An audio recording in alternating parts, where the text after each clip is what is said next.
Hello students, आज मैं लेकर के आया हूँ क्लास 10 के बच्चों के लिए उनका जो फर्स्ट बुक है उसका चैप्टर नंबर थर्ड जो उनका है वो है द 2 स्टोरीज अबाउट फ्लाइंग। और जो बुक का नाम है हिज फर्स्ट फ्लाइट, वो इसी के अंदर है उसकी कहानी। तो आज हम छोटी छोटी 2 कहानियाँ पढ़ेंगे, किसके बारे में? फ्लाइंग के बारे में। तो चलिए वीडियो स्टार्ट करते हैं। अगर आप इस चैनल में नए हैं तो चैनल को जरूर सब्सक्राइब कर लें, वीडियो को लाइक करें, शेयर करें और कमेंट करना ना भूलें। तो चलिए आज हम कंप्लीट एमसीक्यूज देखेंगे इस कहानी का। डियर स्टूडेंट्स, आज हम लोग पढ़ने वाले हैं 2 स्टोरीज, 2 कहानियाँ। किसके बारे में? फ्लाइंग के बारे में, है ना, उड़ने के बारे में 2 कहानियाँ आज हम लोग पढ़ने वाले हैं, है ना। तो हम लोग स्टार्ट करते हैं क्वेश्चन नंबर फर्स्ट से। इसमें 2 कहानी पढ़ेंगे हम लोग। ये जो 2 कहानी है ना, वो एक कहानी हम लोग पढ़ेंगे सीगल के बारे में, समुद्री पक्षी है सीगल, और दूसरा हम लोग पढ़ेंगे ब्लैक एरोप्लेन के बारे में। तो पहला क्वेश्चन जो हमारा है वो कहता है who is the author of his first flight. His first flight जो है मीन्स इसमें जो पहला स्टोरी है 2 में से, उसके लेखक कौन है? तो इसके लेखक हैं लाइम ओ फ्लैटी। इसका राइट आंसर हो जाएगा बी। नेक्स्ट क्वेश्चन कहता है Who was alone on his lace? Less means पत्थर जो है, बड़ा सा चट्टान है और उसके बीच का जो हिस्सा है उसे हम लेस बोलते हैं। तो कहता है उस लेस पर कौन अकेला है? तो सीगल है ना। सीगल वहां पर अकेला है। सीगल क्या है? तो एक समुद्री पक्षी है। नेक्स्ट कहता है how many brothers seagull had. Seagull के कितने भाई थे? तो उसके 2 भाई थे। सीगल के कितने भाई थे? 2 भाई थे। अगला कहता है सीगल जो है वॉज अफ्रेड टू। सीगल जो था वो डरता था। क्या चीज से डरता था भाई? तो सीगल जो है वो उड़ने से डरता था। अगला क्वेश्चन नंबर 5 कहता है what did his brother catch. His brother बोले तो सीगल का भाई। सीगल जो है ना, उसका भाई क्या पकड़ता है पहली बार? तो उसका भाई जो है ना वो पहली बार हेरिंग जो है ना, एक प्रकार की मछली है, समुद्री मछली है, उसी को वो पकड़ता है ना। हिज फर्स्ट हेरिंग है ना, एक प्रकार की ये मछली है, वही वो पकड़ता है। तो इसका राइट आंसर हो जाएगा ए। नेक्स्ट है the moon was coming up in the. ये जो कुछ क्वेश्चंस आप देखेंगे मैच मिल जाएगा दोनों से। ये एरोप्लेन वाला जो स्टोरी है उससे है, और हमने अलग अलग करके नहीं किया हुआ है ना, कुछ इसमें घुसा हुआ है, कुछ उसमें घुसा हुआ है, तो आप समझते जाएंगे। अगला क्वेश्चन है चंद्रमा जो है ना वो क्या हो रहा था? ऊपर आ रहा था। कमिंग अप इन द, कौन सा साइड में? तो ईस्ट साइड से ऊपर आ रहा था। और लेखक जो है वो वेस्ट साइड जा रहा था, मीन्स फ्रांस से इंग्लैंड जा रहा था। तो कह रहा है चंद्रमा निकल रही थी, ऊपर जा रही थी, किस साइड में? ईस्ट साइड में, जब हमने यात्रा प्रारंभ किया। अगला question the stars were shining in the clear sky. जी हाँ, एकदम स्काई बिल्कुल क्लियर था। स्टार्स जो थे, तारे बिल्कुल चमक रहे थे। जिसका राइट आंसर हो जाएगा जी, ट्रू। ये नेक्स्ट क्वेश्चन कहता है what was the time when pilot started his journey. जब पायलट अपनी यात्रा स्टार्ट किया तो उसका टाइमिंग क्या था? तो वो सुबह का 1:30 हो रहा था, है ना, सुबह का 1:30 बज रहा था। नेक्स्ट क्वेश्चन कहता है ये पेयर्स नहीं है, ये है हमारा पेरिस। तो ये पेरिस है। पेरिस कंट्रोल स्टेशन इंस्ट्रक्टेड, क्या सलाह दिया पायलट को, है ना, क्या करने का? Turn at west. West side में कितना टर्न करने को कहा? ये टाइपिंग मिस्टेक हुआ था, ध्यान रखेंगे। वो पेयर्स हो गया था, पेरिस हो गया ना, PARIS। तो कहता है 12 डिग्री वो वेस्ट टर्न करने के लिए बोला था, जब इन्होंने उनसे इंस्ट्रक्शन एडवाइस मांगा कि भाई कितना क्या मुड़ना है। नेक्स्ट क्वेश्चन 10 कहता है according to the pilot by what time he would reach his home. Pilot के अनुसार वो कब तक अपना घर इंग्लैंड जो है वो पहुंच जाएगा? तो सुबह ब्रेकफास्ट के टाइम तक, सुबह ब्रेकफास्ट के टाइम तक पहुंच जाएगा। इनसाइड द क्लाउड्स के अंदर, बहुत बड़ी लंबी चौड़ी क्षेत्र में बिल्कुल पहाड़ के जैसा बादल था, उसमें हर चीज अचानक क्या हो गया? काला हो गया, black. Inside the clouds everything was suddenly black. अचानक सब चीज क्या हो गया? ब्लैक हो गया। नेक्स्ट क्वेश्चन नंबर 12 कहता है who is the author of black aeroplane. ये जो ब्लैक एरोप्लेन दूसरा जो है ना, दूसरा स्टोरी जो इसमें, इसके राइटर कौन है? तो फ्रेडरिक है। राइट आंसर सी होगा इसका, है ना। नेक्स्ट क्वेश्चन देखते हैं हम लोग। नेक्स्ट द लेसन, ये जो लेसन है ना, हिज फर्स्ट फ्लाइट, ये किस बारे में है ना, ये किसके बारे में है? तो ये एक सीगल के बारे में है ना, सीगल के बारे में ये कहानी। Next why was he afraid to fly, वो उड़ने से क्यों डर रहा था? तो उड़ने से इसलिए डरता, सबसे पहले वो डरपोक था, और दूसरे में उसको लगता था कि भाई कहीं पंख जो है वो सपोर्ट नहीं करे तो सीधा समुद्र के अंदर चले जाएंगे, है ना, क्योंकि वो देख रहा है कि बिल्कुल विशाल समुद्र है उसके सामने, वो एक चट्टान पे बैठा हुआ है, उसके सामने बहुत लंबी चौड़ी, है ना, समुद्र है, तो उसी से वो डर रहा है। कहता है इस अगर पंख उसका सपोर्ट नहीं किया तो पक्का डूब जाएगा, है ना। तो इसका राइट आंसर हो जाएगा D, both A and B, है ना। इसका राइट आंसर हो जाएगा डी। नेक्स्ट क्वेश्चन है question number 15, what did his parents threaten him if he didn't fly away. उसके जो माता पिता है ना, उसे क्या धमकी देते हैं अगर वो नहीं उड़ने की कोशिश किया तो, या फिर नहीं उड़ा तो वो धमकी देते हैं भाई उसे भूखे मरने छोड़ देंगे, है ना, टू स्टार्व हिम, भूखे मरेगा, उसको कोई मदद करने वाला नहीं है अगर तुमने कोशिश नहीं किया तो। Next what were his parents teaching his brothers and sisters. What were his parents, उसके जो माता पिता है ना, अपने उसके भाई और बहनों को क्या सिखा रहे थे? उसकी एक बहन उड़ रही थी, है ना, teaching his brothers and sister हो जाएगा, क्योंकि उसकी बहन एक ही थी, है ना, भाई दो था। तो कहता है उसके माता पिता उन लोगों को सिखा रहे थे, क्या चीज सिखा रहे थे? कैसे आर्ट ऑफ फ्लाइंग, उड़ने का कला सिखा रहे थे, कैसे उड़ना है और कैसे वेव को चीरना है, जब वेव आए, लहर जब आए तो उसका सामना कैसे करना है, फिर मछली पकड़ने के लिए अंदर कैसे डाइव मारना है। ये सारी चीज़ें पेरेंट्स जो हैं वो सीगल के भाई बहन को सिखा रहे थे। इसका राइट आंसर हो जाएगा D, all of the above. Next question है हमारे पास, द साइट ऑफ, किस चीज़ का दृश्य जो है वो सीगल को पागल किए जा रहा था? तो फूड का दृश्य, भोजन का दृश्य जो है ना वो इसको पागल कर दे रहा था, इसलिए क्योंकि ये एक दिन से ज़्यादा हो गया था वो खाना नहीं खाया था। नेक्स्ट क्वेश्चन कहता है what urged him to make his first flight, है ना। कहता है वो किस कारण से, उसकी जो पहली उड़ान है, किस कारण से वो उड़ा, किस कारण से वो पहला उड़ान भरा? तो भूख के कारण, क्योंकि उसे बहुत जोर से भूख लग गई थी, है ना। और दूसरा साइट ऑफ फिश, वो मछली का जो दृश्य था, एक तो पूरा भूखा था और मछली का भी दृश्य था। तो राइट आंसर हो जाएगा D, both A and B. Next, why did his mother stop midway while giving him the fish. उसको मछली देने के लिए जा रही थी माँ, बीच रास्ते में क्यों रुक गई, मिडवे क्यों रुक गई जब उसको वो भोजन देने जा रही थी? इसलिए, है ना, ताकि वो पुश करे, push him to fly out of hunger, ताकि भूख से सीगल जो है ना वो अपने आप को आगे बढ़ने का कोशिश करे, उड़ने का कोशिश करे, है ना।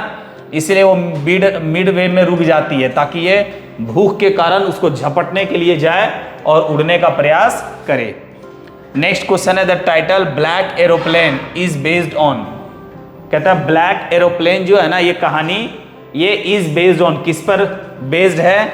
तो एक ऐसे एरोप्लेन पर बेस्ड है जो हेल्प करता है पायलट को उस खतरे से निकलने में और सुरक्षित लैंड करने में मदद करता है, लेकिन पायलट को खुद ही नहीं पता है कि वो एरोप्लेन कौन सा है। तो इसी बारे में है ये। नेक्स्ट है the pilot was flying from, कहां से कहां जा रहा था? तो पायलट जो है वो फ्रांस से इंग्लैंड जा रहा था, है ना, फ्रांस से इंग्लैंड जा रहा था। नेक्स्ट क्वेश्चन कहता है which control station did he contact on his way. जब वो रास्ते में था तो कहां संपर्क किया? वो पेरिस कंट्रोल रूम, है ना, पेरिस कंट्रोल से वो स्टेशन में संपर्क किया। वही पूछ रहा है किस कंट्रोल स्टेशन से संपर्क किया। नेक्स्ट क्वेश्चन है, they looked like black mountains, बिल्कुल ब्लैक कलर का पहाड़ दिख रहा था, वो एकदम माउंटेन्स दिख रहा था, है ना। Standing in front of me across, मेरे सामने बिल्कुल खड़ा था वो आसमान में। What looked like black arrow mountains, black mountains जो है वो क्या दिख रहा था, तो वो जो तूफानी बादल था, स्टॉर्म क्लाउड्स, तूफानी बादल जो था वो वैसा दिख रहा था। क्वेश्चन नंबर 24 कहता है, what risk did the pilot take, pilot ने क्या रिस्क लिया, तो वो एक तूफानी बादल था, बिल्कुल काला बादल, है ना, उसमें उन्होंने क्या किया, फिर भी उन्होंने अपने डकोटा प्लेन है, एरोप्लेन, उसको उसमें क्रॉस कर दिया। फ्लाइंग हिज ओल्ड डकोटा 088 है वो, स्ट्रेट इनटू द स्टॉर्म, सीधा वो स्टॉर्म में घुसा दिया, तूफानी बादलों में वो उसको घुसाने का रिस्क लिया, क्योंकि उसे वही खाना खाने के लिए लंच, वो सॉरी ब्रेकफास्ट उसको लंदन में करना था, अपने फैमिली से मिलना था।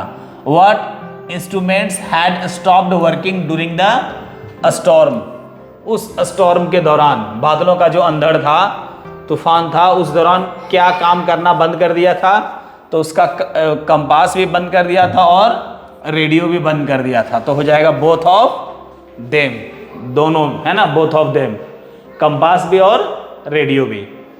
अगला क्वेश्चन कहता है, what did the seagull pretend, what was happening him so that he could take his first flight, वो अपना ध्यान लेने के लिए, अपने और ध्यान खींचने के लिए, क्वेश्चन थोड़ा सा चेंज हो गया है, ये ऐसे ठीक नहीं रहेगा। व्हाट डिड सीगल प्रिटेंड, क्या बहाना करता है ना, क्या करने के लिए, टू, ऐसे कर दो क्वेश्चन को, to draw the attention of his family या पेरेंट्स, है ना, उसका ध्यान आकर्षित करने के लिए, फैमिली या फ्रेंड्स का ध्यान आकर्षित करने के लिए वो क्या करता है। What did the seagull pretend to draw the attention of his family, उसका ध्यान उसके तरफ आए, खाना वाना पहुंचा दे, है ना, ये सब के लिए वो क्या करता है, वो बहाना करता है, भाई वो सो रहा है, ही वॉज फॉलिंग अस्लीप, वो सोने का बहाना करता है ना। नेक्स्ट क्वेश्चन है, what food did the seagull's mother get for eat, इसके लिए, ईट मतलब सीगल के लिए, सीगल के लिए उसकी माँ क्या भोजन लाती है, तो मछली लाती है ना, मछली लाती है, वो बीच रास्ते में जो रख देती है, ऊपर में ही रखी रहती है, इसके पूरे इसके तक नहीं पहुंचाती है, तभी ये जब मारता है। How far was the narrator's from Paris, how far was the narrator, how was the narrator from Paris, P capital है ना, when he saw dark clouds in the sky, जब वो आकाश में डार्क क्लाउड्स देखता है ना, तब वो पेरिस के कितने दूरी पर रहता है, तो वो 150 किलोमीटर दूरी पार कर चुका रहता है ना। How far was the narrator, कितने दूर में था, किससे, पेरिस से, जब उन्होंने देखा कि उसके सामने ब्लैक कलर का बादल आ गया है, तो 150 किलोमीटर में था। नेक्स्ट क्वेश्चन कहता है, which of the following, sorry, which of the pilots instruments stop working first, pilot का कौन सा इंस्ट्रूमेंट्स था, वो प्लेन का, एरोप्लेन का कौन सा औजार था जो सबसे पहले काम करना बंद कर दिया, तो पहले कंपास ही बंद कर दिया था, है ना, पहले जो है वो कंपास ही काम करना बंद कर दिया था, कंपास।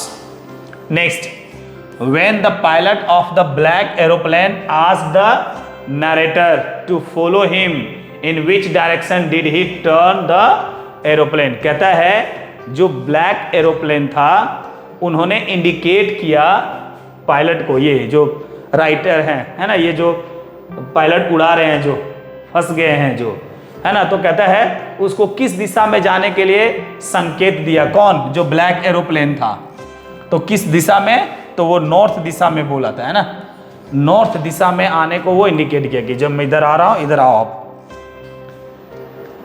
नेक्स्ट क्वेश्चन कहता है, why didn't the pilot turn the aeroplane back towards Paris, Paris क्यों नहीं ले गया, जब देखा कि सामने समस्या है ना, पहाड़ जैसा बादल है, तो फिर वो रिटर्न क्यों नहीं हुआ? क्योंकि भाई वो बहुत एक्साइटेड था, उसे हॉलीडे छुट्टी मिला हुआ था, फैमिली से मिलना था, और उसे विशेष करके he didn't want to miss the breakfast at his home. अपने घर पे वो ब्रेकफास्ट मिस नहीं करना चाहता था। अगला क्वेश्चन 32 है, what was the name of the aeroplane that the pilot was flying? Pilot जो है ना, जो एरोप्लेन चला रहा था, उसका नाम क्या था? डकोटा। उसका नाम था Dakota. Next, the pilot was not able to, pilot जो है ना वो कुछ भी नहीं देख पा रहा था, see anything. Pilot was not able to see anything, pilot कुछ भी नहीं देख पा रहा था। अगला क्वेश्चन नंबर 34 क्या कहता है, what was the purpose behind calling Paris control? Pilot जो है वो पेरिस कंट्रोल फोन करता है, संपर्क करता है, कहता है उसका उद्देश्य क्या होता है? तो उसका उद्देश्य होता है to know the direction of the route. वो जिस दिशा में जा रहा है उसका डायरेक्शन वो जानना चाह रहा है ना, कि इंग्लैंड जाने के लिए मैं जो जा रहा हूँ उसका डायरेक्शन सही है या नहीं है, वही जानना चाह रहा है। अगला क्वेश्चन कहता है, question number 35, what was the purpose behind calling Paris control? Paris control phone करने का उद्देश्य क्या था? किस पर्पस से पायलट ने फोन किया था? तो इसका राइट आंसर हो जाएगा B, to know the direction of the route, है ना। जो रूट है उसका डायरेक्शन जानने के लिए। कहाँ का रूट भाई? तो इंग्लैंड का। नेक्स्ट है, what was the seagull afraid of? Seagull जो था ना वो किससे डरा हुआ था? तो वो उड़ने से डरा हुआ था। इसी टाइप का क्वेश्चन हमने शुरुआत में दिया, वो थोड़ा सा मैच कर जा रहा है। नेक्स्ट क्वेश्चन है, who give seagull young seagull a piece of fish?